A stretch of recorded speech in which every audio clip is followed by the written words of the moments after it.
Hello, welcome students. मी instructor Jayashree Chinchole. आज आपण माझा ट्रेड आहे electronics mechanic, industrial training institute Akola. इथून मी आपल्याला घेत आहे आणि इलेक्ट्रॉनिक्स मेकॅनिक या ट्रेडमध्ये आपल्याला आज शिकायचं आहे हार्टली ऑसिलेटर. ठीक आहे, तर आज आपण हार्टली ऑसिलेटर संबंधी जाणून घेऊया. तर यामध्ये आपल्याला शिकायचं आहे इंट्रोडक्शन ऑफ हार्टली ऑसिलेटर आणि वर्किंग ऑफ हार्टली ऑसिलेटर. तर इंट्रोडक्शनमध्ये मी आपल्याला सांगू इच्छिते. तर आपल्याला प्रश्न निर्माण झाला असेल हार्टली ऑसिलेटर कोणी बनवले. तर the Hartley oscillator is an electronic oscillator circuit in which the oscillation frequency is determined by a tuned circuit consisting of capacitors and inductors. That is an LC oscillator. The circuit was invented in 1915 by American engineer Ralph Hartley. तर यातून तर तुम्हाला समजलंच असेल की Ralph Hartley या शास्त्रज्ञांनी 1915 मध्ये हार्टली ऑसिलेटर इन्व्हेंट केलेलं आहे. आणि हार्टली ऑसिलेटर हे काय आहे की इलेक्ट्रॉनिक सर्किट आहे ज्यामध्ये ऑसिलेशन फ्रिक्वेन्सी ही ट्यून्ड सर्किटच्या साहाय्याने डिटरमाइन केली जाते आणि हे ट्यून सर्किटमध्ये कॅपॅसिटर आणि इंडक्टरचा समावेश असतो, म्हणून याला एलसी ऑसिलेटर सुद्धा म्हणतात. किंवा दुसऱ्या शब्दामध्ये हार्टली ऑसिलेटरचं आणखी ओळख असेही सांगू शकतो की हार्टली ऑसिलेटर जनरेट्स ऑसिलरेटरी आउटपुट.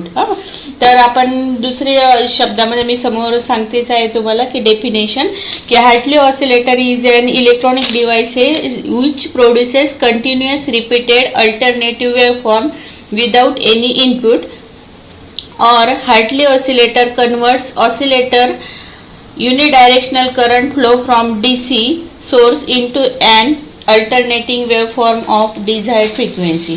म्हणजे बघा, हार्टली ऑसिलेटर हे असे इलेक्ट्रॉनिक सर्किट आहे जे काय कंटिन्युअस रिपीटेड अल्टरनेटिव्ह वेवफॉर्म कोणत्याही बाहेरून इनपुट न देता आपल्याला तो देतो. म्हणजेच तो काय सायन्यूसायडल सायन्यूसायडल वेव्ह आपल्याला देतो. दुसऱ्या शब्दामध्ये काय म्हणू शकतो की सायन्यूसायडल वेव्हफॉर्म देणाऱ्या सर्किटलाच आपण काय म्हणतो, हार्टली ऑसिलेटर. आणि हार्टली ऑसिलेटर काय आहे दुसऱ्या शब्दामध्ये असं बरंच दुसरी डेफिनेशन करता येईल की हार्टली ऑसिलेटर की हा डीसी करंट सोर्स मधून काय करतोय हा की डीसी करंट सोर्सचं रूपांतर हा अल्टरनेटिंग वेव्ह फॉर्म मध्ये करतो आहे की डिझायर्ड फ्रिक्वेन्सीच्या अल्टरनेटिंग वेव्ह फॉर्म मध्ये. म्हणजेच हा काय करतो की सायन्यूसायडल आउटपुट आपल्याला देतो. ठीक आहे, तर हार्टली ऑसिलेटर. तर समोर जी आपण डायग्राम पाहतो आहे तर ती आहे हार्टली ऑसिलेटरची. तर तुमच्या समोर जे सर्किट दिसतं आहे ते आहे हार्टली ऑसिलेटरचं सर्किट. तर हार्टली ऑसिलेटर सर्किट दिसते आहे आपल्याला की यामध्ये व्हीसीसी दाखवले आहे, R1 R2 दाखवले आहे, एक ट्रान्झिस्टर आहे, कॅपॅसिटरचे सुद्धा नेटवर्क आहे आणि टँक सर्किट आहे. तर व्हीसीसी दिलेला आहे परत याला. अशा पद्धतीने हे एक प्रकारचं हार्टली ऑसिलेटर सर्किट मी दाखवलेलं आहे आपल्याला आणि हे तुम्ही लक्षात घ्या. तर हे समोर जे सर्किट दिसत आहे तुम्हाला तर आपण समजलंच आहात की हे हार्टली ऑसिलेटरचं सर्किट आहे. आणि मी आता तुम्हाला हार्टली ऑसिलेटरचे वर्किंग समजावून सांगणार आहे. तर बघा की पहिला पॉईंट आहे त्याच्याने when the DC supply is given to the circuit.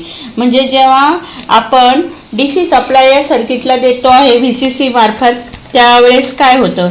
तर या डायग्राम मध्ये तुम्हाला अगोदर मी सांगू इच्छिते की ही जी डायग्राम आहे किंवा कन्स्ट्रक्शन ऑफ हार्टली ऑसिलेटर आपल्या समोर आहे ते कसं आहे की हे दोन पार्टमध्ये डिवाइड झालेलं आहे. ज्या प्रकारे ऑसिलेटरचं होते त्याच प्रकारे या हार्टली ऑसिलेटरचं सुद्धा आहे की यामध्ये दोन ब्लॉक आहेत. तर पहिला पार्ट आहे यामध्ये एक ॲम्प्लिफायर सर्किट पूर्ण आणि दुसरा पार्ट आहे तो टँक सर्किट.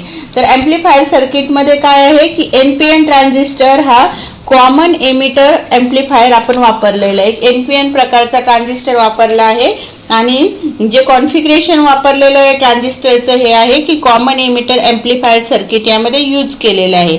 आणि टँक सर्किट आहे, तर टँक सर्किटमध्ये एल म्हणजे इंडक्टर हा ॲटो ट्रान्सफॉर्मरच्या टाईपमध्ये अशा प्रकारामध्ये हा वापरलेला आहे. म्हणजे इंडक्टर कॉईल जी आहे ती दोन ठिकाणी डिव्हाइड केलेली आहे. म्हणजे सेंटर टॅप इंडक्टर सुद्धा म्हणू शकतो आपण की हा L1 आणि L2 असे दोन इंडक्टर हे डिवाइड झालेले आहे. Single inductor coil is divided into 2 parts म्हणजे L1 आणि L2 असे.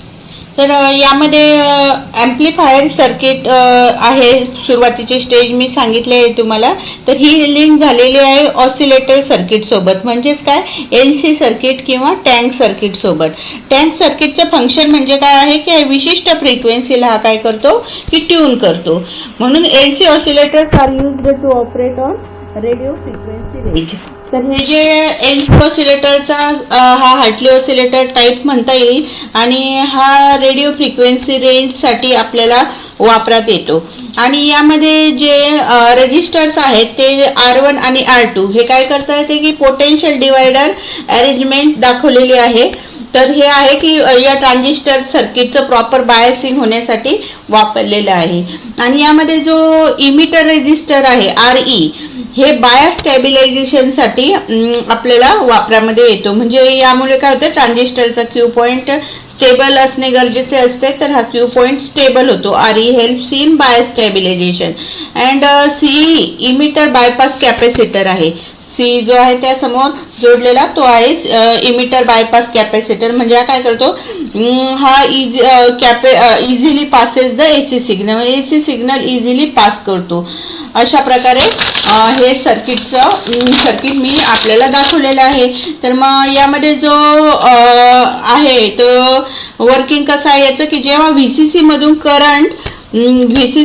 करंट जेव्हा R1 मधून बेसला बेसला R1 मधून तो बेसमध्ये जातो ट्रान्झिस्टरच्या. आणि त्यामुळे काय होतं ऍक्टिव्ह रिजन मध्ये हा ट्रान्झिस्टर जातो आणि त्यामुळे त्यामधून कलेक्टर करंट वाहण्यास सुरुवात होते आणि त्यामुळे कॅपॅसिटर चार्ज होतो. आणि फुली चार्ज झालेला जो कॅपॅसिटर आहे तो फुल्ली चार्ज होतो आणि त्याच वेळेस तो एनर्जी L1 आणि L2 कॉईल सुद्धा एनर्जाइज करतो. आणि त्यामुळे या कॉइलमध्ये सुद्धा करंटची in the form of magnetism याच्यामध्ये करंट हा काय करतो स्टोअर करतो. अशा प्रकारे आणि ही कॉईल मग चार्ज होत असताना परत कॅपॅसिटर हा डिस्चार्ज होत असतो. म्हणजेच काय होते की यामध्ये चार्जिंग आणि डिस्चार्जिंग हे कॅपॅसिटरचं चालूच असते. आणि त्याच बरोबर जेव्हा कॅपॅसिटरचं चार्जिंग चालू असते त्यावेळेस चार्जिंग फुल चार्ज झाल्यानंतर हे इंडक्टर कॉईल सुद्धा चार्ज त्यामध्ये घेत असते.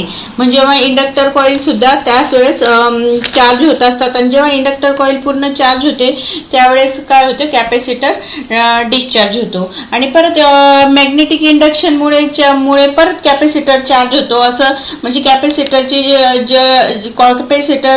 चार्जिंग आणि डिस्चार्जिंग प्रोसेस सारखी चालू असते. त्यामुळे काय होते की अशा प्रकारे आपल्याला सायनुसायडल ऑसिलेशन्स मिळतात. परंतु हे जे सायनुसायडल ऑसिलेशन जे असतात ते डॅम्प्ड प्रकारचे असतात. तर हे डॅम्प्ड प्रकारचं का बरं मिळतं आपल्याला की due to heat loss of inductor and capacitor. म्हणजे ज्यावेळेस कॅपॅसिटर इंडक्टर चार्जिंग डिस्चार्जिंग चालू असते त्यावेळेस त्याचसोबत त्यांचा हीट लॉस सुद्धा होत असतो. त्यामुळे आपल्याला डॅम्प्ड ऑसिलेशन मिळतात. परंतु आपल्याला अनडॅम्प्ड ऑसिलेशनची गरज असते. त्यामुळे आपल्याला ह्या नेटवर्कमध्ये अनडॅम्प्ड ऑसिलेशन मिळवण्यासाठी आपल्याला फीडबॅक सर्किट पाहिजे असते. आणि फीडबॅक सर्किट त्यामध्ये दाखवलेले आहे. आपल्याला हे पूर्ण आहे हे मी समोर दाखवते आहे. हे फीडबॅक नेटवर्क म्हणजे आउटपुटचा हा पूर्ण भाग हा इनपुटला जोडलेला आहे. तर यामध्ये अशा प्रकारे अनडॅम्प्ड सायनुसायडल वेव्ह फॉर्मसाठी एम्प्लिफाईड आउटपुट आपल्याला पाहिजे असते. तर मग आता जेव्हा मी सांगितलं की यामध्ये कॉमन इमिटर हे वापरलेलं आहे. याच्यामध्ये कॉन्फिगरेशन ट्रान्झिस्टरचं वापरलेलं आहे. या कॉमन इमिटर कॉन्फिगरेशन मध्ये हा आपल्याला 180 डिग्रीचा फेज शिफ्ट देतो. तर 180 डिग्री फेज शिफ्ट आपल्याला मिळते, परंतु अनडॅम्प्ड सायनोसायडल वेव्ह फॉर्म आपल्याला मिळण्यासाठी ॲम्प्लिफाईड आउटपुट जे पाहिजे असते आणि त्यासाठी आपण ह्या पॉझिटिव्ह फीडबॅकचा वापर केलेला आहे. तर त्यामुळे हे 180 डिग्री जे ट्रान्झिस्टरला मिळतो तो 180 डिग्री सी ॲम्प्लिफायर आपल्याला 180 डिग्री फेज शिफ्ट देतो आणि त्यानंतर 180 डिग्री परत टँक सर्किट आपल्याला फेज शिफ्ट देतो आणि अशा प्रकारे 180 प्लस 180 आपल्याला मिळते 360 डिग्री और 0 डिग्री सुद्धा आपल्याला म्हणता येईल. म्हणजेच आपल्याला काय मिळतो 180 प्लस 180 इज इक्वल टू काय 360 डिग्री फेज शिफ्ट आपल्याला और 0 डिग्री फेज शिफ्ट आपल्याला मिळतो. म्हणजेच पॉझिटिव्ह फीडबॅक आपल्याला मिळतो. अशा प्रकारे हे सर्किट आहे. तर हे तुम्हाला समजलंच असेल. तर मग यामध्ये काय आहे की हा कंटिन्युअसली आपल्याला ऑसिलेशन्स म्हणजे सायनोसायडल वेव्ह फॉर्म आपल्याला देत असतो की यामुळे काय होते की आपल्याला पॉझिटिव्ह फीडबॅकमुळे हे आपल्याला शक्य झालेले आहे. म्हणजे part of output is provided to the input circuit. आणि मग आता पुढे आपल्याला पाहायचं आहे की पुढचं आहे ते फ्रिक्वेन्सी ऑफ ऑसिलेशन.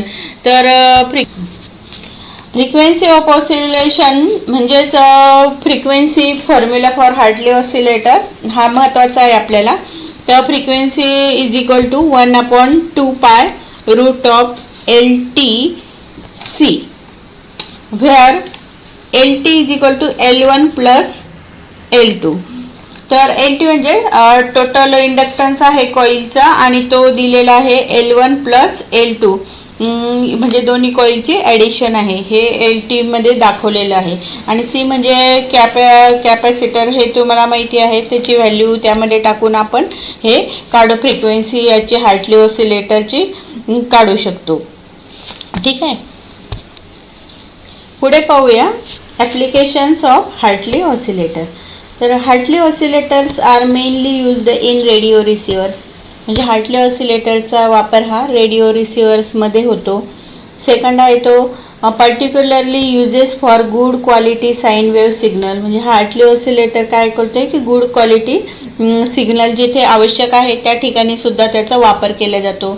आणि useful for the use in RF range frequency. जे रेडिओ फ्रिक्वेन्सी रेंजसाठी याचा वापर होतो. तर तुम्ही हे पाहिले की म्हणजे रेडिओ फ्रिक्वेन्सी रेंजसाठी याचा विशेषतः वापर होतो आहे. आणि चौथा ॲप्लिकेशन आहे की due to its wide range of frequencies it is the most popular oscillator. तर म्हणजे याच्या हा वाईड रेंज ऑफ फ्रिक्वेन्सीला कार्य करतो. तर त्यामुळे हा मोस्ट पॉप्युलर ऑसिलेटर आहे. तर जे हा जो आता मी तुम्हाला सांगायचं राहिले होते की हार्टली ऑसिलेटर हा 30 किलोहर्ट्ज टू 30 मेगाहर्ट्जच्या फ्रिक्वेन्सीला च्या रेंजला कार्य करतो. लक्षात ठेवा तुम्ही. म्हणजे परीक्षेत सुद्धा हा प्रश्न येऊ शकतो की Hartley oscillator works on in the frequency range of 30 kilohertz to 30 megahertz. म्हणून त्याचा वापर रेडिओ रिसिव्हर्समध्ये सुद्धा केला जातो. तर मी आता तुम्हाला एक प्रश्न विचारू इच्छिते. तर समोर प्रश्न येतो स्क्रीनवर बघा अशा प्रकारे. तर प्रश्न असा आहे की frequency range for Hartley oscillator. मग ऑप्शन दिलेले आहेत समजा आपल्याला की ए ऑप्शन आहे 50 किलोहर्ट्ज टू 56 किलोहर्ट्ज. नंतर बी ऑप्शन आहे 30 किलोहर्ट्ज टू 30 मेगाहर्ट्ज. सी आहे 57 हर्ट्ज अँड डी आहे नन ऑफ दीज. तर यामध्ये आपल्याला आन्सर करायचं आहे. तर काय सांगू शकतो की फ्रिक्वेन्सी काय आहे, कोणत्या फ्रिक्वेन्सी रेंजमध्ये हार्टली ऑसिलेटर कार्य करतो. तर मी आत्ताच आपल्याला सांगितलं. तर काय आहे त्याचा आन्सर की बघूया आता.